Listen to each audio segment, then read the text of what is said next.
What would you say if you put in a lot of effort to save up and buy a top-of-the-line CPU like the Intel 13900K or the 14900K, and suddenly the manufacturer tells you that, just like that, if you want to avoid crashes on your PC, you have to apply certain settings that, in many cases, will make you lose up to 30% of performance, essentially turning your high-end CPU into a mid-range one. Well, this is exactly what's happening with Intel's latest and second to latest generation right now. And whether or not you have a Core i7 or Core i9 from the last 2 generations, I think this is something you should know about, and I want us to discuss it because definitely this shouldn't be happening. Okay, to begin, let me give you some context.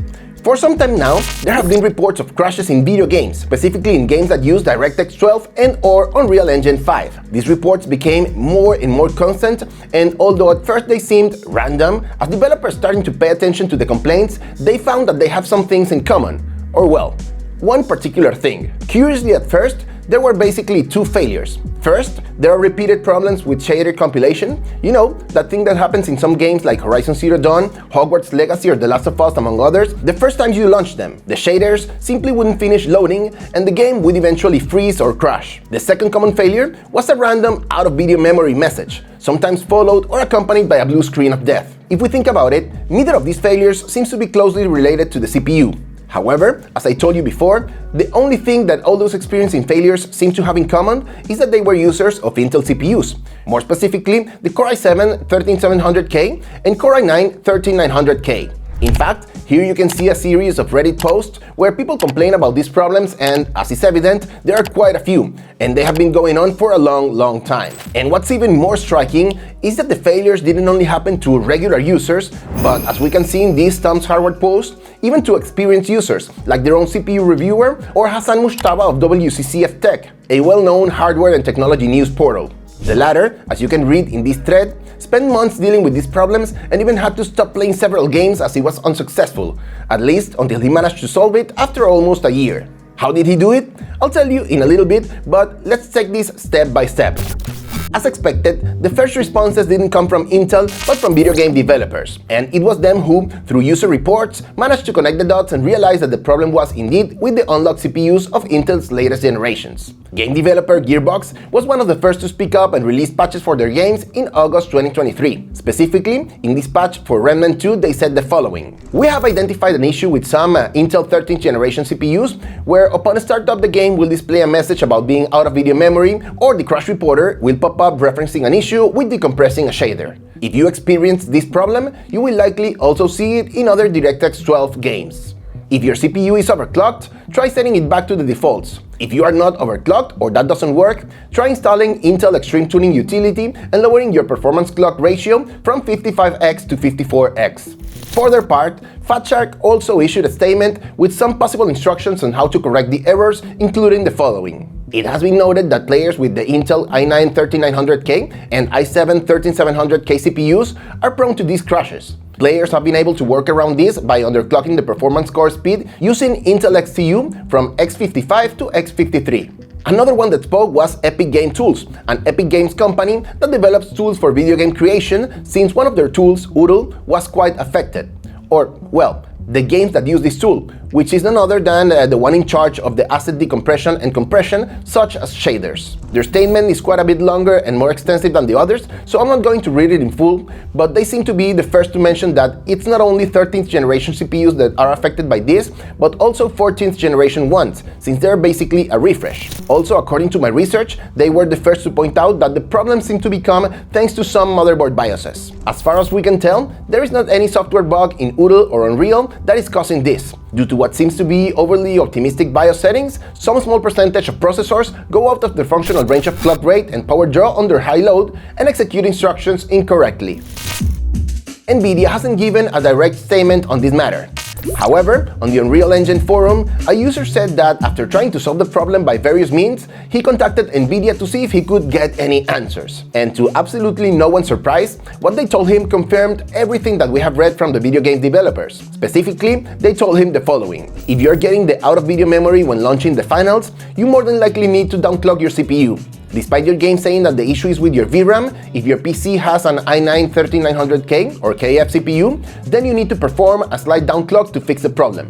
For some reason, Unreal Engine 5 games seems to have some issues with this particular model. For some reason, Unreal Engine 5 games seem to have some issues with this particular model and possibly other 13th generation Intel CPUs. This post was on February 13th of this year, and in early April, in the release notes of the 552.12 video driver, NVIDIA communicates the following. If your system is using an unlocked 13th or 14th generation Intel CPU and you're experiencing stability issues, video memory errors, or crashes when games are compiling shaders, please refer to any of the following resources. And of course, then they list a couple of websites to help you solve the issue. In fact, one of the sources they cite is the Epic Games tool page that I showed you minutes ago. The first official response from the Blue Giant about this issue came relatively early, specifically on February 27th of this year on their community blog.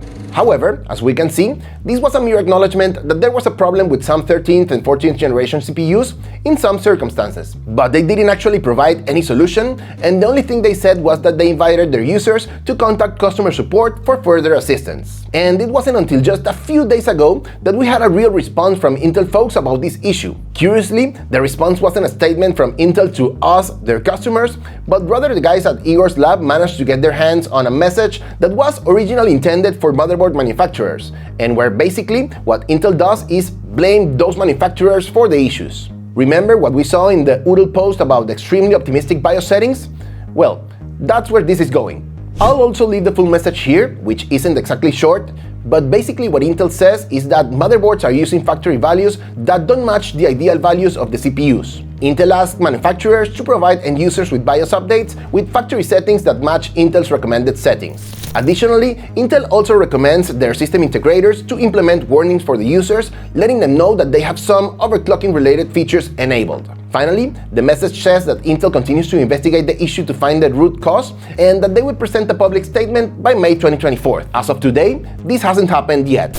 Okay, so far we have discussed the failures that users have experienced, and we've made reference in passing to what's happening behind the scenes, and we've even mentioned some suggestions on how to mitigate the failures. But we haven't really talked at a technical level about what those factory settings that motherboards come with are, which are apparently the root of the problem. What is believed is that it's all related to the extremely high power and current limits that some motherboards use, in combination with the factory LLC or load line voltage calibration. For example, the maximum TDP of the 13900K is in theory 253 watts. However, if left to run free, it can consume 300 watts or more during boosts. I don't know if you know this, but Intel CPUs have two types of different boosts. One that it's more aggressive and short for very intense but short tasks, and another one that it's a little bit more conservative, but it's supposed to be a little bit more sustainable. Each of them should have an adequate consumption limit to work well. And it's not wrong that during these specific periods, the 253 watts set by Intel is exceeded. But the problem is that there has to be a limit, and the motherboard manufacturers are not setting it. Or, well, are setting it to 4096 watts and 512 amperes, which is the same as not setting it. This causes the CPU to strain much more than the standard, to consume much more than they should, and also to heat up much more than they should. Now, if this is the case with all motherboards, why don't all CPUs fail? Well, because here comes into play what we commonly know as the silicon lottery. Some CPUs are better than others, regardless of being the exact same model. Some will be able to reach higher frequencies, others will be more stable at higher temperatures, etc. And basically, the CPUs that are failing are possibly the ones that ended up lower in that silicon lottery. And mind you, this has always been the case. There have always been CPUs better than others because that's the nature of silicon. However, BIOSes have not always pushed all the CPUs to the max from the factory.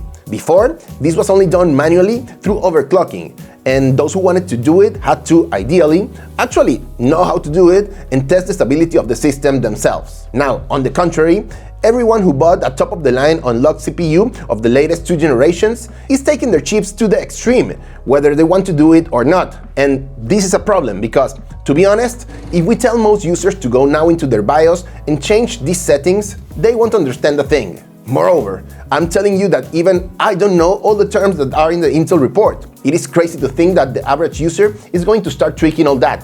I even find hard to believe that many users would dare to do a BIOS update if that was actually the solution. And speaking of the solution, the apparent solution to the problem then seems to reside indeed in a BIOS update. However, it would seem that the cure would be worse than the disease. Why is that? Well, because several companies have already started releasing their BIOS updates to correct the issue. The problem is that the solution, it seems, would considerably lower the performance of Intel's top-of-the-line CPUs to the point of taking them to the territory of the lower range. The Chinese portal Unicus Hardware has been doing some testing with the new BIOS update released by Gigabyte, and when the setting called Intel Baseline is enabled, the power limits of the 13900K drop to 188 watts for short boosts and 125 watts for long boosts. We're talking about 125 watts being less than half the TDP of that CPU, which, as we already said, is 253 watts. And this translates into the fact that if we activate this setting and put the CPU under long multi-core loads, we have a performance loss of around 30%, as demonstrated with the Cinebench R23 results, where the 13900K score dropped from over 40,000 points to less than 29,000 points. That is, we would be lowering the performance of the i9 13900K to levels even slightly lower than the 13700K with unlocked settings. Ouch! Luckily, according to Unicus Hardware, the difference isn't so abysmal when it comes to gaming. In games like Cyberpunk, which are very CPU dependent, we have a variation that goes from 5 to 10% at most, but in more GPU dependent games like Red Dead Redemption, the difference is practically imperceptible. Hey, obviously it's too early to draw conclusions. We don't know if these BIOSes will really stay that way, if all manufacturers will do the same, or what will happen in general. But what we can say is that if this becomes standardized, it's a very bad time to have bought an unlocked CPU from Intel from the last 2 generations. As I just said, these news are still developing, so it's still too early to know how it will all end up. However, it would be even irresponsible of me not to tell you that if you're planning to build a PC with Intel, specifically with the unlocked Core i7 or Core i9, that is, the K versions of the last 2 generations, at least wait a bit. I find it very unfair that you buy a CPU expecting X performance, and overnight they tell you that they're gonna cut the performance they promised you by 30%, even if it is in certain applications. And yes, as much as Intel blames the motherboard manufacturers for this problem, the one who benefits the most from their CPUs performing better in appearance, it's obviously Intel. They could have prevented this from the beginning, communicating with the system integrators and forcing them to use the settings recommended by them, thus ensuring that normal users will have an adequate experience, and leaving extreme performance and overclocking in the hands of those it really should be: enthusiast users and overclockers. Please let me know what you think about all this. I'll read you in the comments, send you a big hug. My name is Wayan, and I'll see you, as always, in the next video.